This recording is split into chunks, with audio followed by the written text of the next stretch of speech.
গ্রাহক সমাগম এবং জনপ্রিয়তার কারণ সম্পর্কে দোকানের লোকেরা জানান, মদিনা মিষ্টান্ন ভান্ডারের নানা পদের মিষ্টির সাথে গরম গরম নাস্তার সুনাম অনেক বছর ধরেই চলছে। নিয়মিত গ্রাহকের পাশাপাশি প্রতিদিনই নতুন নতুন মানুষ আসেন নানা জনের কাছ থেকেই এখানকার মিষ্টির গল্প শুনে। লালবাগ কেল্লার কাছে রহমতুল্লাহ বয়েজ হাই স্কুলের সামনে অবস্থিত দোকানটি।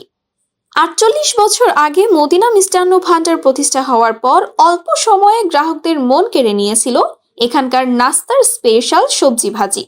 হোটেলের প্রতিষ্ঠাতা ওয়াজির আহমেদ বলেন, বাঁধাকপি, আলু আর নানা ধরনের সবজি দিয়ে বানানো এই মিক্সড সবজি ভাজি।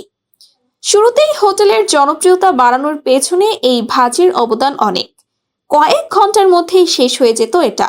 প্রায়ই কাস্টমাররা এসে নাস্তায় ভাজি না পেয়ে আমাকে বকাবকি শুরু করত, কেন বেশি করে ভাজি বানাই না তা নিয়ে চলতো অনেক অভিযোগ।